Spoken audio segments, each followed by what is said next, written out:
39. Answering the slanders of an enemy of Islam, our Prophet sallallahu ta'ala alayhi wasallam declared, "Every child comes to the world with a pure soul so as to become a Muslim. Later their parents make them irreligious." This implies that it is necessary to teach Islam to children. Their pure souls are suitable for Islam. A child who has not learned Islam will misunderstand Islam by believing the lies and slanders of the enemies of the religion.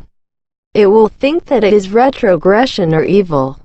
If a person who is ignorant of Islam and has never received any religious instruction or understood Islam falls into the traps of the enemies of Islam, he will learn something quite different, altogether foreign in the name of Islam. He will fall victim to the poisonous inoculations and shamelessly fabled writings directed to him. He will not find peace in the world, and he will be caught in the endless calamities and tortures in the next world. Every Muslim, even every person, must know how low, how base the slanders which are fabled by the enemies of Islam in order to deceive young people are. And in order not to drift into calamity by believing these lies, we should understand the sublimity of Islam, see that it supports knowledge, science, morals and health, and that it orders work, advancement, cooperation and mutual love. A wise, vigilant and cultured person who has understood Islam correctly and well will not believe in the lies of the enemies of Islam. Seeing that they are religiously ignorant, unlearned, deceived and wretched people, he will pity them. He will wish that they recover from that disastrous state and come round to the right course. We have come across a pamphlet of several pages scribbled shamelessly by such a deceived ignoramus of the religion in order to spread the poisonous slanders he had been taught, to imbue the healthy souls with the spiritual disease that drags him to endless calamity, to corrupt and degenerate good people. Those who see the book may be beguiled by the title of its author into crediting him with being an authority, and they may think that its contents are based upon observation or knowledge and that they bear value, while the fact is quite the other way round, and the book slanders the truth, maligns goodness, and blemishes the very name of virtue. To assuage the anguish it causes, it has been deemed expedient to write the truth in answer to the squalid slanders quoted in the following 12 paragraphs. Pure-souled youth, seeing these basely fabricated slanders and the truth of the matter, will clearly recognize the tactics and tricks of the enemies of Islam and closely know those block-headed, wicked-souled disbelievers who claim to be progressive. 1. The religious thought and method that have interfered with social life are like fetters restricting the progress of society, he says. Answer: Rasulullah sallallahu alayhi wasallam declared, "Work for your worldly affairs as if you would never die."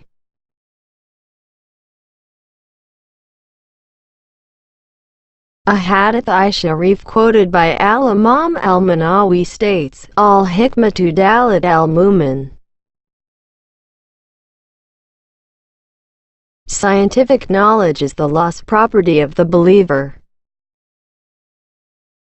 He should get it wherever he finds it.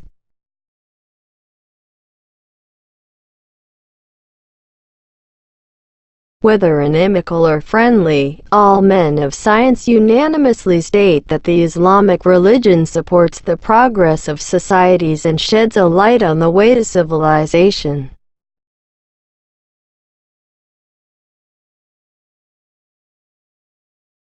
For example, British Lord John Davenport stated, "No people have ever come who respected knowledge and culture more deeply than Muslims do." 34. And explained in detail with examples and documents that Islam guided societies to progress and welfare. In a speech to an enormous audience in 1972, Drive.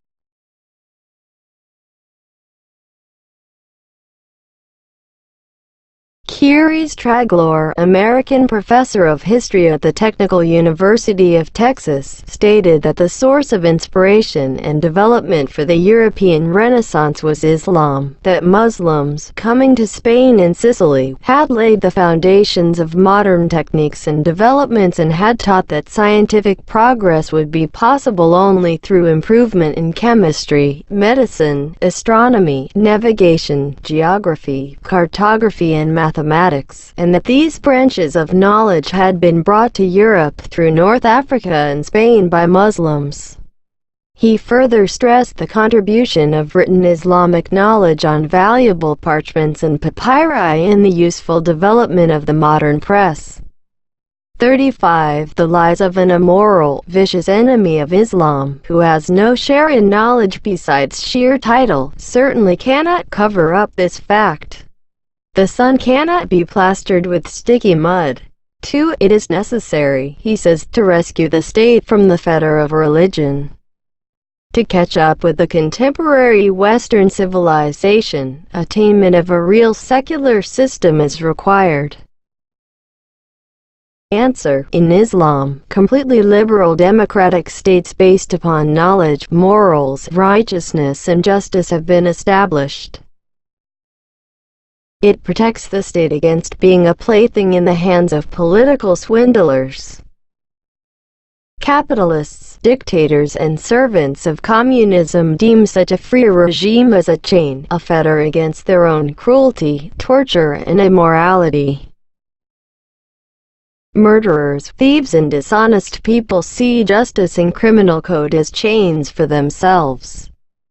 There is no need to tell about the ignorance and idiocy of a disbeliever who uses secularism as a means for his enmity against the religion and who tries to demolish Islam under the camouflage of that word. What this man wants is not the disintegration of the religion from the state but the destruction of the religion. It is understood that a blockhead who expects the state's and the nation's progress not from knowledge, science, working in morals but from destruction of Islam, which represents all these virtues, and who longs for the Western immorality, obscenity and egoism, is devoid not only of wisdom and knowledge but also of morals. 3. He says, still making the people insensitive with Islam's philosophy of contentment, they expect to turn individuals into a state of not demanding for their own rights.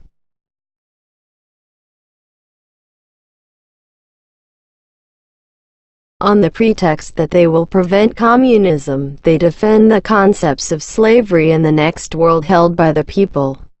Contentment is an expression of exploitation. Followers of Islam propagate this exploitation. Answer. Few phrases could rival in farcicality the phrase Islam's philosophy of contentment. We have explained what philosophy means in various places of endless bliss and clarified that there cannot be philosophy in Islam.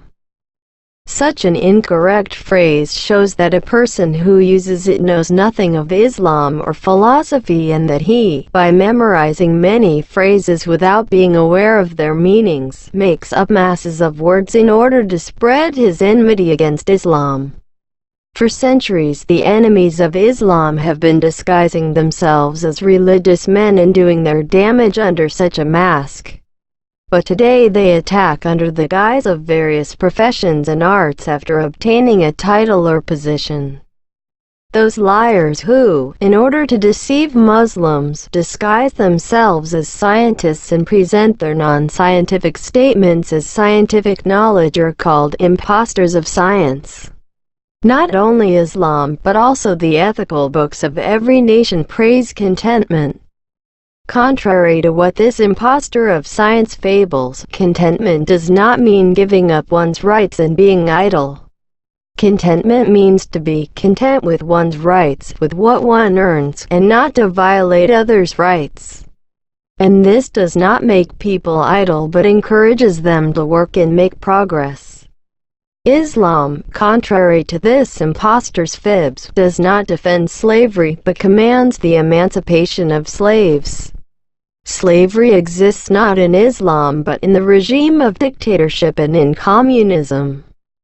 the heavenly books and the prophets salam, whose miracles were seen, reported the existence of the next world, and wisdom, knowledge and science cannot deny it. Words of this deviated ignoramus, however, is solely emotional and an obstinate nonsense. He supplies neither a reference nor a scientific basis. Belief in the next world causes order, justice, mutual love and unity in societies and countries. Disbelief in it leads to vagabondage, idling, loss of the feeling of responsibility, egoism, discord and hostility. It is certainly good to believe something useful. It is reasonable and necessary to avoid something unsubstantiated, baseless and vain. Islam refuses exploitation and also disregarding one's own rights, as exploiting is a sin, so it is not permissible to approve one's being harmed. In Islam, ignorance, laziness, neglecting one's rights and being deceived are not excuses, they are guilts. There is a famous saying that states, he who is content with being harmed is not to be pitied. How can exploitation ever exist in Islam? How can a person with knowledge and reason ever say so? Hasn't the ignorant person who says so ever heard about the ayat-i-karimas and the various hadith-i-sharifs defending individuals' rights? Not knowing or not having heard of them is not an excuse for him. For the East, absorbed in and opiated with the religion, has become ill. Having Iman is slavery, he says. Answer: any reader of history will clearly see the superiorities of the Sahabat al-Kiram, alayhimu ar-Ridwan, and the fact that Islam has formed active, studious, equitable and courageous nations. Thousands of examples and millions of books showing this factor in the open. It is sad that a blind person does not see the sun. Is it the sun's fault that he does not see it? What is the value of an ignorant, deceived person slandering this exalted religion, this source of happiness and civilization, which is admired by all wise cultured men whether friends or enemies? The sayings and writings reflect their owner. Many people, when they become angry at their enemies, attribute their own evils to them. Every container leaks what it contains. So the words of a base person are like himself. A person who is subjected to swear words is like a diamond that has fallen into the dirt. An evil person's attacking Islam is not surprising. What is surprising is that some people take these groundless, absurd slanders as true, believe them and end in disaster. These slanders are not worth answering. It is useless to try to tell a blind person about the sun's existence or to tell a person with a sick bile or liver how sweet sugar is. Perfections and superiorities cannot be explained to sick, dirty souls. Answering them is intended to prevent others from believing them. Medicine is for protecting the patient against death, not for enlivening the dead. Let us quote two of the millions of passages praising Islam's illuminating the way of civilization. We will select them not from the East, which he slanders and dislikes, but from the West, which he admires. Mashim 36 said, "It is an absolute fact that the scientific knowledge, physics, chemistry, astronomy and mathematics, that has spread over Europe since the 10th century was adopted from Islamic schools, and especially that the Muslims in Andalusia, Spain, were Europe's masters. The Romans and the Goths had struggled for 200 years in order to capture Andalusia, whereas Muslims conquered the peninsula in 20 years. Crossing the Pyrenees, they spread up to France. Muslims' superiority with respect to knowledge, wisdom and morals was no less than the effectivity of their arms." Lord Davenport said, "Europe is indebted to Muslims today, too." Hadrat Muhammad alayhi salam said, "Dignity, honor and superiority are measured not by property but by knowledge and wisdom." Islamic states have been administered by the most powerful hands for centuries. Muslims spreading over 3 continents has become the most honorable victory in history. While this ignorant psychopathic person wrote in his pamphlet that the East was absorbed in and opiated with the religion, those non-Muslim but impartial writers such as John Davenport, the British Lord, wrote with their reason, as the Muslims in Andalusia were sowing seeds of knowledge and science in the West. Mahmud al-Ghaznawi spread knowledge and wisdom in the East, and his country had become a hub of scientists. The Islamic ruler increased production, and the wealth he had gathered from resources was used in doing good deeds and for the progress of the country. As welfare and civilization made such progress in the East, Louis VII of France captured the town of Vitry, set fire to it and burned 1,300 people. In those days, civil wars sprinkled death in England, where the land was not cultivated, and everything was destroyed. In the 14th century, Anglo-French wars were so tragic, so destructive that history had not seen the like. But in the East, in Muslim countries, Firuz Shah Tughlaq III, who became the emperor in Delhi in 752 AH 1351, built 50 barrages and canals, 40 mosques, 30 schools, 100 public lodgings, 100 hospitals, 100 public baths and 150 bridges until his death in 790. In India, welfare and happiness reigned in the country of Shah Jahan. He had Ali Murad Khan, an engineer, build the Delhi Canal. Marble fountains with water jets and public marble baths were built at every part of the city. Each house was supplied with water. The country was in security. 5. Religion is an expression of fatalism and contentment. It is an idea pertaining to the next world, which muzzled the oppressed and the hungry. It teaches that, in order to attain the blessings of the next world, it is necessary not to be very wishful in this world. The joy and need of living have broken fatalism and contentment and engendered a struggle for earning better and more. Religions are afraid of those who are against the systems that are dependent upon frozen, molded customs. The opium of religion makes man insignificant, subordinate and without living, he says. Answer: such lies and abominable slanders are not worth answering, for a wise person who knows the truth will not believe them. Yet, though the enemies of Islam are not wise, they are cunning in order to deceive the youth, busy them with vain, useless things, give them the opium that is pleasant for the nafs and suitable for their lust, thus preventing them from learning religious knowledge. To protect those innocent poor youth, who are busied and benumbed thus against believing these lies and drifting into calamity, it is pertinent to briefly write the truth.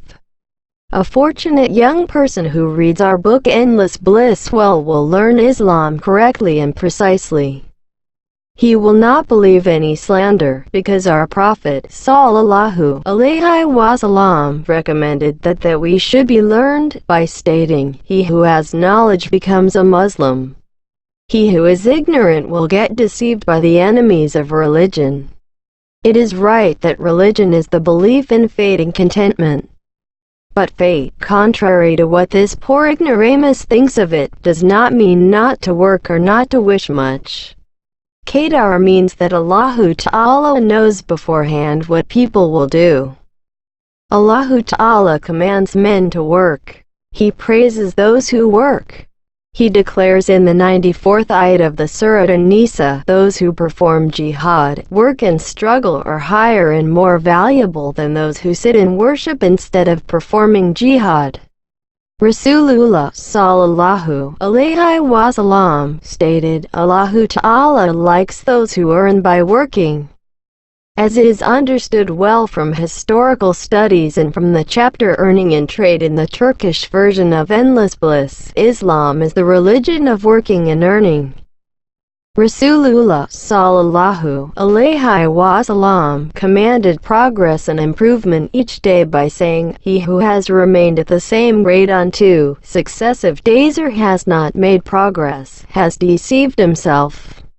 He also declared, "Do not postpone your work to tomorrow, or else you will perish. And learn foreign languages. Thus you will escape the evils of the enemy." It is very unfair and base to say that thinking of the blessings of the next world will prevent working. The Hadith-i-Sharifs, "He who earns by working will be shining like the full moon on the day of resurrection." The scholars sleep is worship, earn what is halal and spend it for useful reasons. The sins of the person who lends money to his brother in Islam will be forgiven, and everything has a certain access leading to it. The access to paradise is knowledge. Command us to earn by working and state that those who earn through good ways and spend on doing good deeds in the world will earn the next world. Religion prevents people from revolting. Therefore, it is opium, he says. These nonsenses of the author very well reveal his lack of understanding the religion and civilization. It is obvious that these words are not the expression of knowledge or research. They are nothing but an exploitation which is intended to flatter communist-sold chiefs, and thus to obtain a post through blind enmity against the religion. Those who gave their faith away in order to obtain what is worldly are called impostors of religion, who have always been mistaken and drifted into calamity. Their chiefs, with whom they tried to ingratiate themselves, have fallen from their positions, like every mortal being, these chiefs being judged in the just presence of Allahu Ta'ala, whom they disbelieved and resisted obstinately, have rolled down into endless tortures. Their fawners have forgotten about them and, transferring to other parties for their personal advantages, they have begun to worship other mortals. 6. In Arab countries, where laws of the desert have been made dominant, they have been attacking materialism and materialistic philosophy, he says. Answer. Formerly, the enemies of religion used to memorize a few valuable words from the great men of Tasawwuf, write and say them recklessly without understanding their meanings and pretend to be men of tariqah, thus trapping the youth. But now, by memorizing a few of the words of Western men of science and idea, by holding overcoats and filling wine glasses of their masters and toting, they get a diploma and seize a post. Playing the part of cultured learned men of knowledge, they vomit their enmity against Islam into the words which they have memorized, present them to the youth and attempt to deceive Muslim children by showing them as Masons and Communists attractive food. Those ignoble people who lack scientific knowledge but have obtained diplomas through unlawful ways and attack Islam under the mask of scientist are called impostors of science.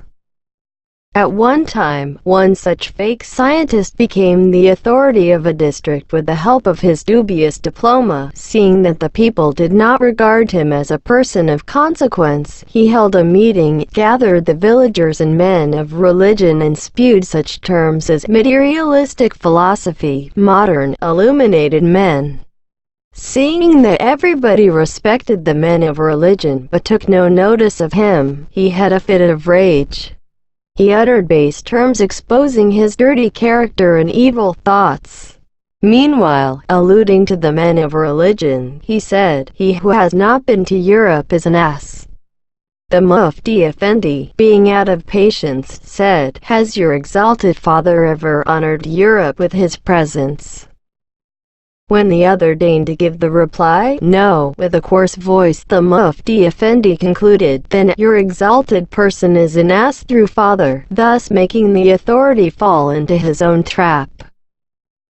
The progressive, illuminated, but block-headed and ignorant people, who do not know of the excellence of Islamic scholars or of the famous, honored superiority of Islamic civilization that fills libraries worldwide, have attacked Islam's steel fortress with popguns as such, and they have all disgraced and routed themselves. 7. Those who caused economic declines took advantage of those words that suggest contentment with a fatalist morsel and only a coat, which shows the religion's effect as an opium.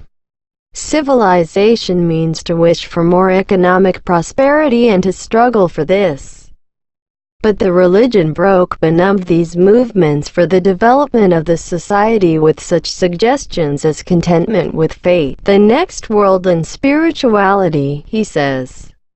Answer: here's another living picture of toting which we have portrayed in the preceding paragraph. What a great lie it is to say that Islamic fighters, who spread over 3 continents in 30 years, defeated the armies of Persia and Rome, the 2 greatest empires of the time, and especially brought the whole Persian Empire to an end, and who won the love of every nation owing to their justice and beautiful morals, were benumbed, drowsy people who were given opium. One who knows even a little history will only laugh and be disgusted at this ignoble, base slander.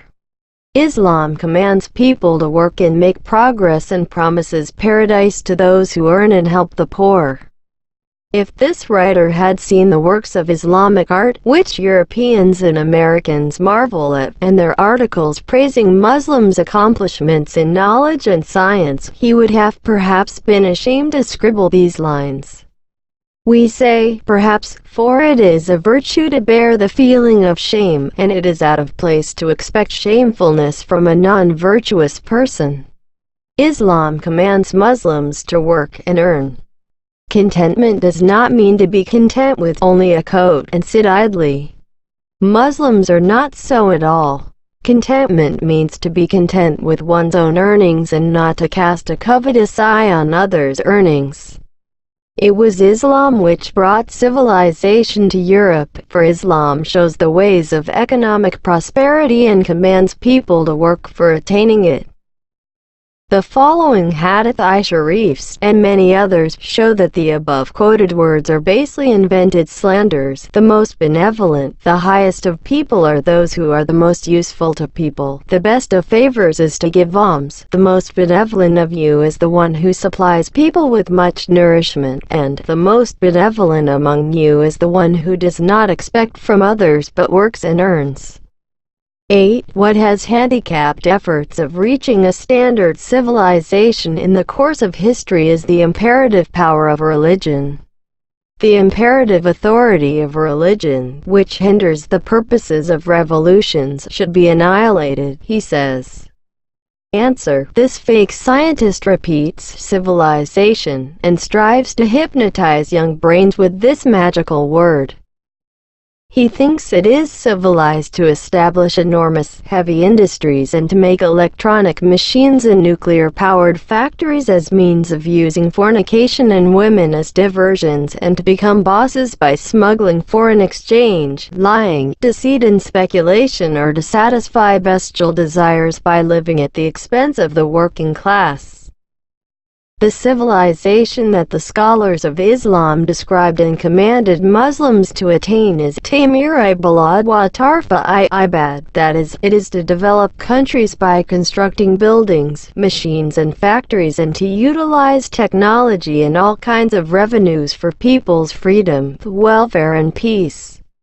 In the 20th century, only the first of these 2 aspects of civilization exists.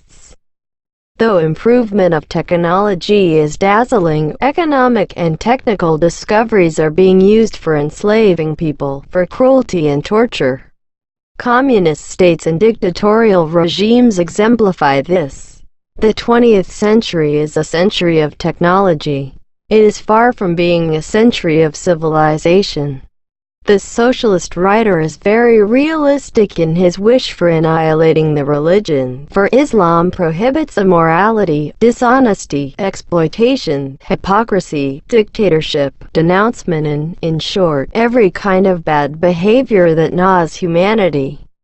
An evil-spirited person of corrupt character certainly does not wish that goodness be done. Base defeatists certainly fear the constructiveness of Islam. This dishonest disbeliever calls history to false witness in order to make it believable that Islam has handicapped civilization. If he had a smattering of history, perhaps he would refrain himself a little. Even non-Muslim historians acknowledge the fact that Islam has served civilization and shed light upon modern development in Europe and America. It is understood that this ignorant impostor of science is not intelligent or literate enough to concoct these fibs by himself. He strives to belittle Islam by quoting the attacks that have been rightfully directed against Christianity in Europe. But because he is wrong and because his seeing and understanding as well as his knowledge are little, he makes a mess of it. It will be propitious at this point to tell about those who are hostile against Christianity and why they attack it, and to explain that similar attacks cannot be directed towards Islam. Christianity, which lost its divine value altogether in the time of Constantine the Great, became a means for political advantage. The clergy opened bloody wars against non-Christians. They forced everybody to become Christian blindly. Luther went too far in this crazy attack. He was furiously angry with any religion, any nation that was not Protestant. The missionary organization, on the other hand, tried to confuse the thoughts and mislead the consciences and propagandized Christianity through new articles each day. Christians' attacks, which were compatible neither with knowledge nor with science and which were sometimes carried on through bloodshed and sometimes through deceit, engendered an enmity against Christianity in Europe in the 18th century. It was written that the priests had been deceiving the people, forcing them to believe in superstitions and striving to enslave everybody to their ideas. But this enmity did not remain against the Christian religion only. There appeared those who attacked every religion. Instead of seeing that the priests' evils originated from the defilements and alterations in the religion, they thought it originated from the religion.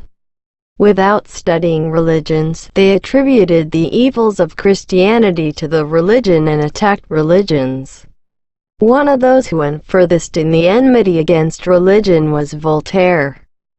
Like Luther, he too slandered Islam, and, thinking that our master, Rasulullah sallallahu ta'ala alayhi wasallam, was as Luther described him, he spoke ill of him. Without studying Islam, these people, too, like Christians, attacked all religions. For the first time in the 19th century, von Herder, a German, said that bearing enmity against religions blindly was as wrong as blindly Christianization by force. He put forward the necessity of studying religions, particularly Islam. Thus, people in Europe began to understand Muhammad's alayhi salam life and the astonishing superiorities of the lightsome path shown by Islam for the administration of individuals, families, and societies. Carlyle, one of the British thinkers, praised Muhammad's alayhi salam life, moral qualities and accomplishments under the heading "A Hero Who is the Prophet" in his book The Heroes, which he wrote in 1841. In this book he wrote, an exalted person who administered hundreds of millions of people for 12 centuries and who caused the establishment of civilized states in the East and in the West could never be a counterfeiter, as Luther and Voltaire wrote. A low person could not realize Hadrat Muhammad's alayhi salam accomplishments. Only a perfect person who possesses faith and morals can give faith to others. Muhammad alayhi salam was born for exalting people. If it had not been so, no one would have followed him. Muhammad's alayhi salam words are true, for a liar cannot establish even a home, let alone a religion. In the time of Carlyle, there were no correct Islamic books in Europe. But with the help of his keen sight and studies taking many years, he did not believe the lies of Christians and of the enemies of the religion and was able to see the historical truths. Today, many Islamic books are being translated into European and American languages, and the misunderstandings and uncertainties in Carlyle's historical writings are being clarified. If Luther's abominable articles against Quran al-Karim and the horrible story fabled by Voltaire about Muhammad alayhi salam are compared with the article A Hero Who is the Prophet by Carlyle, and will understand well how differently Islam is viewed by fanatical Christians or ignorant enemies of religion and by men of knowledge and observation. After Carlyle, British scholar Lord Davenport detailedly explained the beauty of Muhammad's alayhi salam life and moral character, and the fact that Quran al-Karim is a source of knowledge guiding people to happiness, and gave silencing responses to those who slandered Quran al-Karim and Muhammad alayhi salam. As it is seen today, the enemies of Islam, for inciting the fire of slander, receive poison from three sources: the Christian missionaries, those who attack religions blindly, such as Voltaire, and communists who use people like animals and machines by annihilating every kind of truth and goodness. 9. Religion is to put up with what one has, to appropriate contentment, sufferings and inequalities. It is to fix the existing limits in a society. It prevents attainment of a better life that decreases the differences between social classes and hinders exploitation. These oppressions have been done with the fear of hell. Those who suffer are consoled with paradise. It has killed the personalities of individuals, he says. Answer: He wants to imbue Muslim children with the poisons he has received from the above-mentioned three sources, but he cannot manage it. Today young people read Islamic books and learn their faith correctly.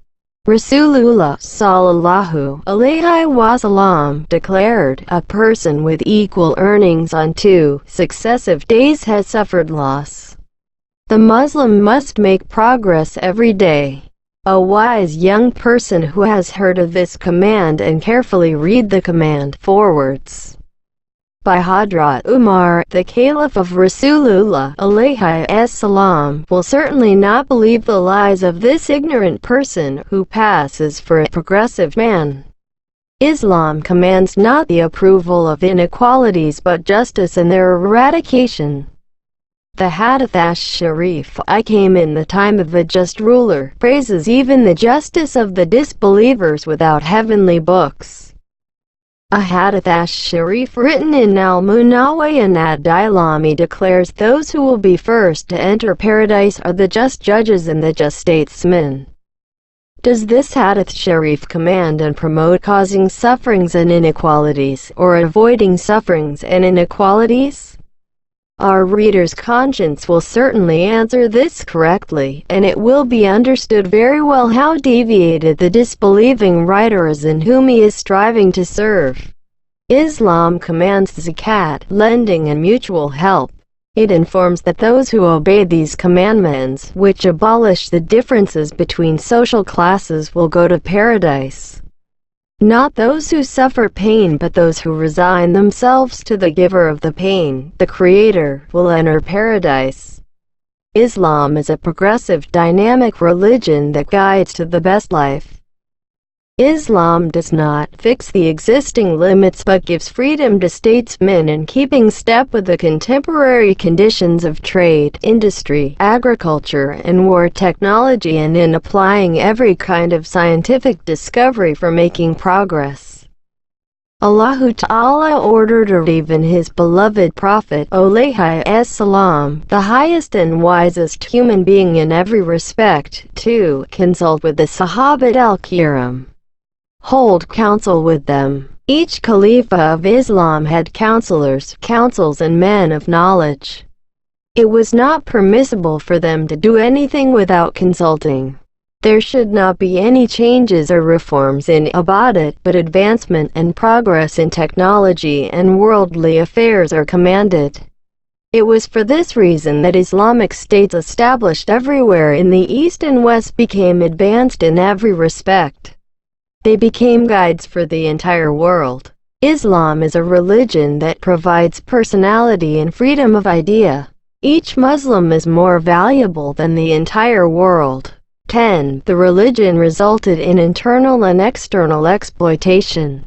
Contentment and putting up with fate caused indolence and exploitation. The resources of production were accumulated in certain hands. The great masses were not considered to deserve worldly happiness. The philosophy of a morsel and only a coat made away with the strength to live and struggle.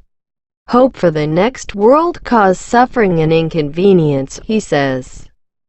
Answer: talking on religion requires at least having a little religious knowledge.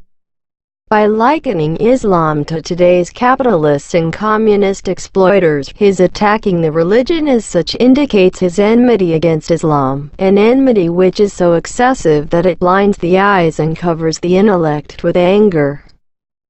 While saying nothing against Western capitalists and cruel communists who accumulate the resources of production in certain hands and exploit the people, his attacking Islam, which commands social equality, is sheer enmity against Islam and open servility to Russia.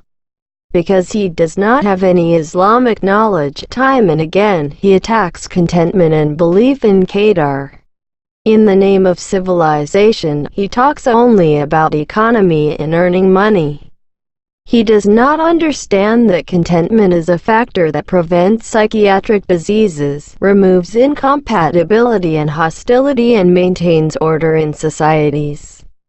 Contentment has caused Islam spreading over the world and erecting monuments of knowledge and science. Do the ayat I-Karimas, he who works will earn, and everybody will find the recompense for what he does, and also many hadith I-Sharifs, such as Allahu Ta'ala likes those who earn by working, and Allahu Ta'ala absolutely dislikes those young people who do not work, which are written in Al-Munawi, command Muslims to work and make progress or to be lazy. Are the Umayyad, Abbasid, Ghaznawi, Indian Tamerlanes, Andalusian and Ottoman civilizations, which were established by Muslims, indicators of studiousness or indolence? Can a dervishes uttering the words, a morsel and only a coat, change the commandments of Quran al-Karim and Hadith I-Sharifs? The utterance of a dervish in an ecstatic state is suitable and appropriate for his own state, but it does not reflect Islam in its entirety. Belief in the next world engenders not suffering but order and ease for individuals, families, and societies. History shows clearly that this is so. Islam commands not self-infliction, but ending material and spiritual sufferings and avoiding inconveniences and sorrows. 11. These countries are still being administered with the laws of the desert, he says. Answer: the commandments and teachings that are stated in Quran al-Karim, which is revealed by Allahu Ta'ala, and in the hundreds of thousands of Hadith I-Sharifs arouse admiration in the men of knowledge and wisdom all over the world. In order to explain the superiority and value of these teachings and commandments, the scholars of Islam have written thousands of books, some of which are cited in this book. Even the non-Muslim men of knowledge equitably express this truth. Gerda said, "He who reads Quran al-Karim for the first time does not get pleasure, but it attracts the reader to itself afterwards. Later on, it conquers him with its beauty." Gibbon said, Quran al-Karim reveals not only the belief in Allahu Ta'ala and in the next world but also civil laws and criminal codes. It has brought the unchangeable commandments of Allahu Ta'ala and the laws that arrange all the affairs and states of human beings. Davenport said, Quran al-Karim regulates the religious duties, daily affairs, spiritual purity, physical health, men's duties and rights upon one another and upon the society, the things that are useful to people and to societies, and the knowledge of morals and punishment. Quran al-Karim is a political system. Every state of the living and of the lifeless is regulated. On morals, it is very tight and very strong. Quran al-Karim commands always doing favors. It strengthens the social equality. It has a favorable effect on civilization. There cannot be another behavior as unfair and as ridiculous as criticizing the Quran al-Karim with such vulgar ignorance and callous antagonism, since it is the most valuable book sent by Allahu Ta'ala for the benefit and happiness of mankind. As it is seen, every wise and reasonable person gets attached to Quran al-Karim and respects it as much as he understands it. No immorality, baseness or idiocy can be worse than saying "laws of the desert" about this holy book. 12. Other Eastern countries have been directing themselves towards a national, Western ideology by throwing away the laws of the desert, and they are becoming conscious by quitting the opium of religion, he says. Answer: even non-Muslims express their admiration for Islam, which this ignorant, eccentric writer calls opium. Mosheim said, "No time can be thought to be worse than those black days which obscured Europe in the 10th century. Even the Latin nations, the most advanced of the age, had nothing other than logic in the name of knowledge and science. Logic was thought to be superior to all other branches of knowledge. At that time, Muslims built schools in Spain and Italy. Young European men assembled at these places for learning knowledge. Learning the teaching methods of Islamic scholars, they opened Christian schools. The dazzling Islamic civilization, which is written and praised unanimously by the histories of the world, was established by those who followed Quran al-Karim. Today, science has progressed and gigantic industries have been established in Europe, America and Russia. Space travel has begun, but in none of these countries has peace of mind been provided. The employers' prodigality and dissipation and the workers' poverty have not been removed. In communism, the state exploits the people. Millions of people work for their food only, hungry and naked as they are, and a cruel, blood-shedding minority live at their expense. They lead a pleasurable life in palaces and commit all sorts of atrocities. Because they do not obey the Quran al-Karim, they cannot attain comfort and peace.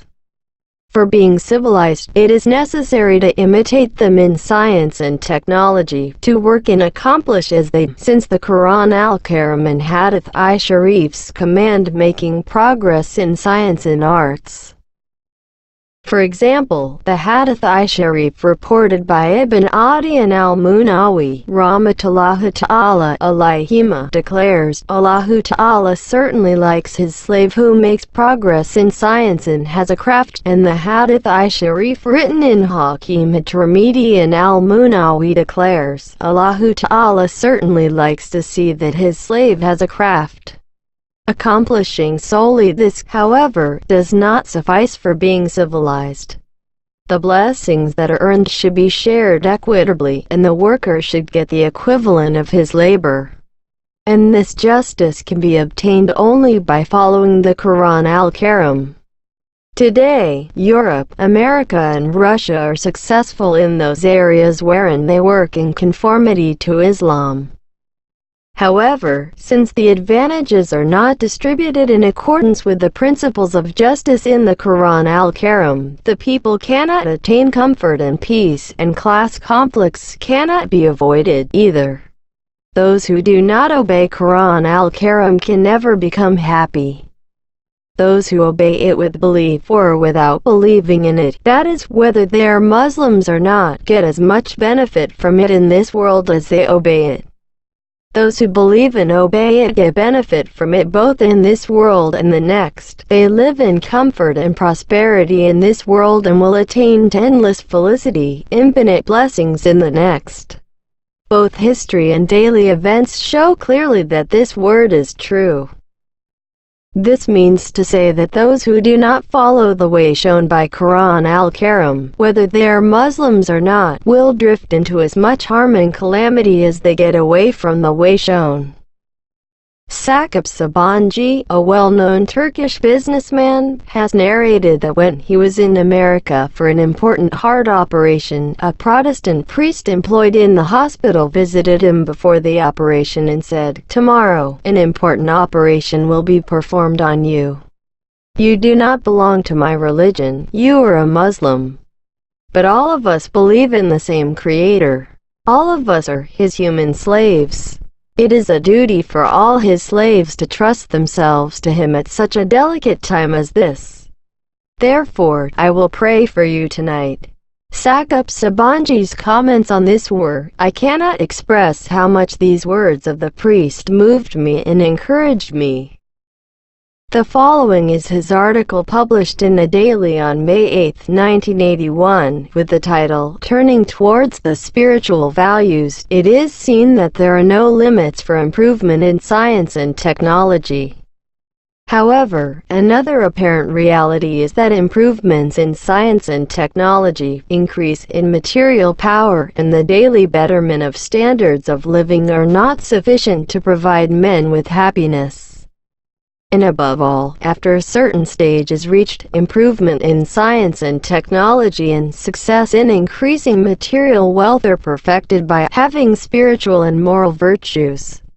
Now the development called the Japanese model is the open example of this.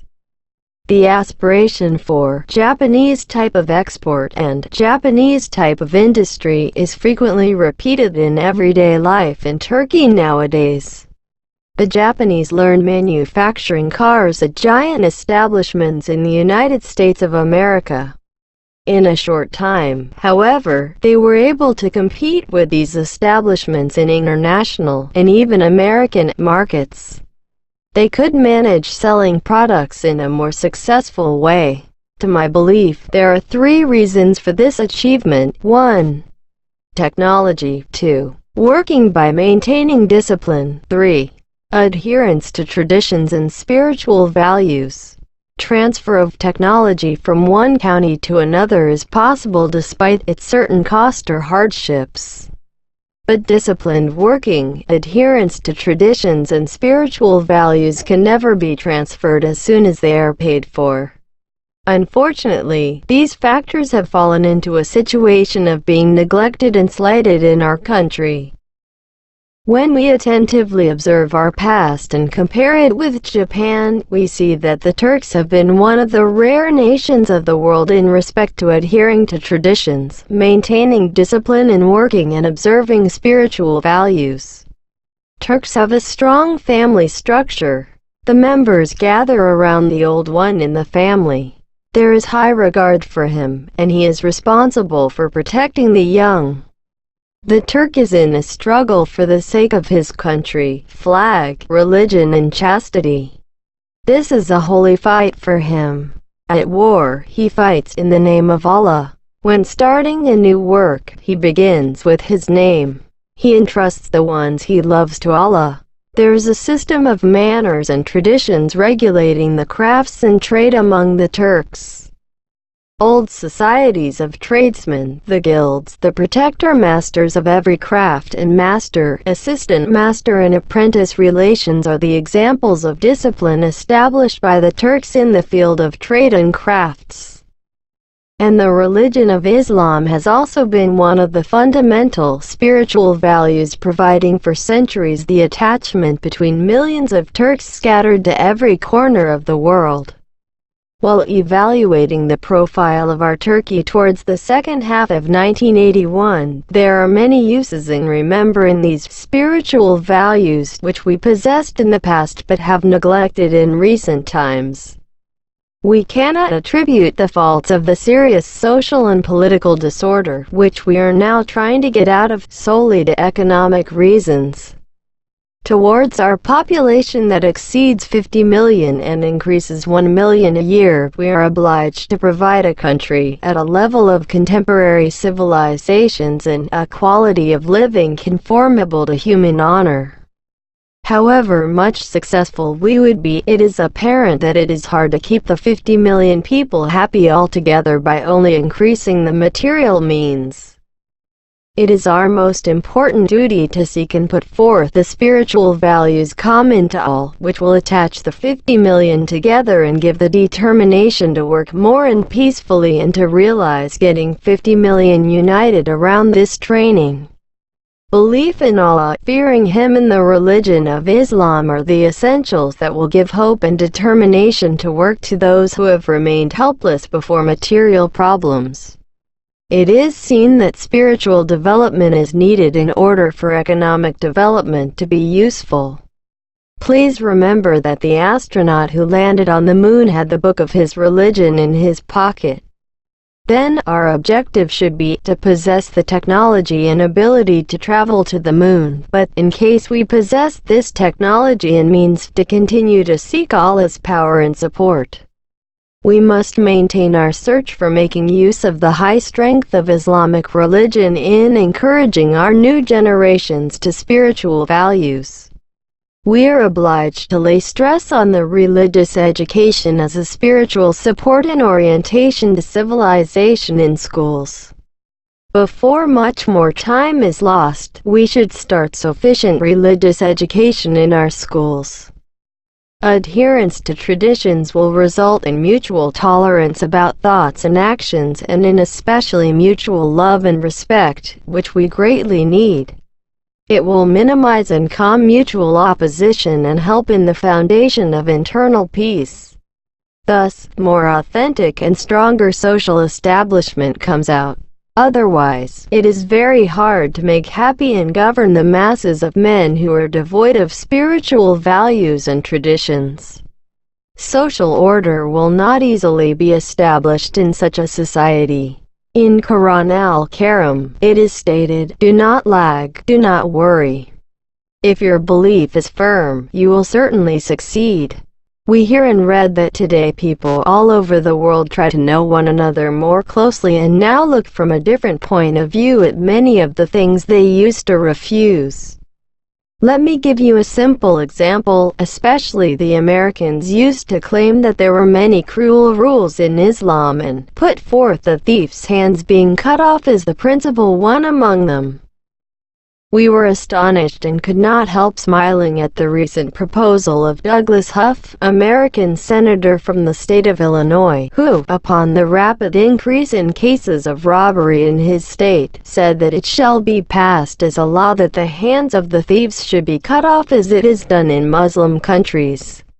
The senator wrote in his proposal, "This might come cruel to you, but I cannot think of another solution. I think God orders His slaves that such a punishment is appropriate. Those who commit a crime should fear Him."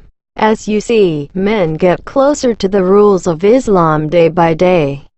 There is every reason for Islamic religion, the latest step of the religions calling to one Creator, to be the world religion. We repeat that religion is the treasure of energy that protects us from doing harmful, evil actions, blocks our ambitions, nourishes and purifies our souls, makes us by disclosing our good habits kind, helpful human beings, obeying our elders, prohibits us from rebelling and disobeying the laws, gives hope and encouragement to us in achieving our affairs, consoles us for our failures, lessens our sufferings, fills us with strength and hope to live, opens and leads us to the way of Allah by making us exact and perfect men. In summary, makes us attain peace in this world and endless bliss in the next. We must embrace our religion, obey its commandments and prohibitions and realize its value. But we must strictly avoid using it in simple, worldly affairs or for base, personal advantages. This blessed country and this holy religion were harmed much on account of the impostors of religion who deceived the people for the sake of their personal ambitions and ugly purposes and, by saying, "the religion is made invalid," forced them to rebel.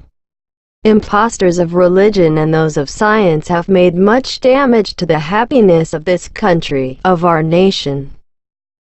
Impostors of religion, using the religion as a means for their personal benefits and political purposes, pushed forward non-religious things as if they belonged to the religion, while impostors of science, again for their personal and political purposes, endeavored to destroy the youth's belief in the religion and, for this end, put forth their non-scientific, destructive and separatist words to be accepted as scientific knowledge by the youth.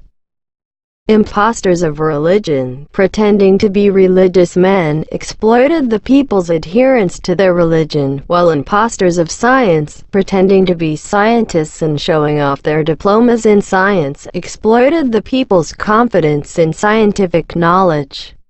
We must be wide awake in order not to be deceived by the impostors of religion and science.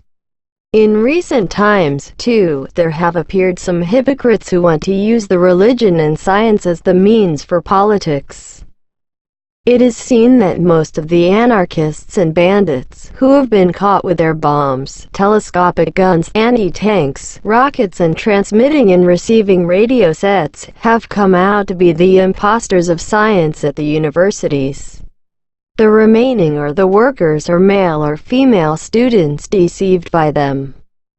As we read in newspapers about the treacheries and murders put into practice or will be practiced by these tens of thousands of impostors of science, we understand in horror and consternation to what a terrible calamity or doom they were leading our country.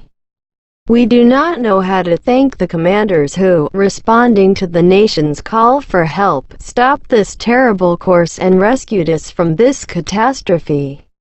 Day and night we pray for the good of the pashas who protected us. We would not have paid the thanks due for the great blessing we have attained, even if every moment we performed the prostration of thanksgiving towards our Rab who sent them to preside over us. May endless thanks be to our Rab for this very great blessing. The religion and science are the two very necessary, very useful aids for men. Scientific knowledge prepares the means and causes that are necessary for peace, welfare and civilization.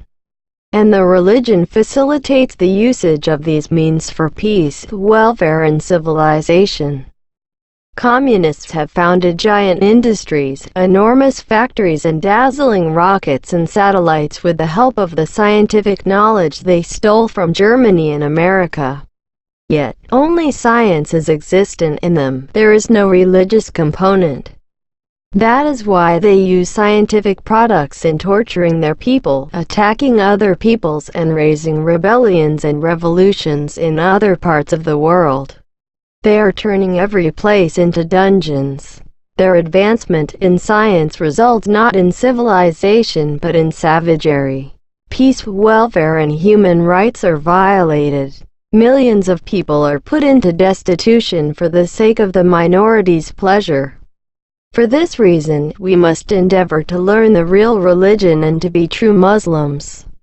See what Quran al-Karim says about true Muslims. Know well. There is no fear for the friends of Allahu Ta'ala. They will not be troubled. Surat Yunus, 62nd Ayah. Let us believe in the rules of Islam, that is the commandments and prohibitions of Allahu Ta'ala. Obeying these rules, our dear readers, we shall be able to be helpful to one another and to our state and attain peace, welfare and happiness.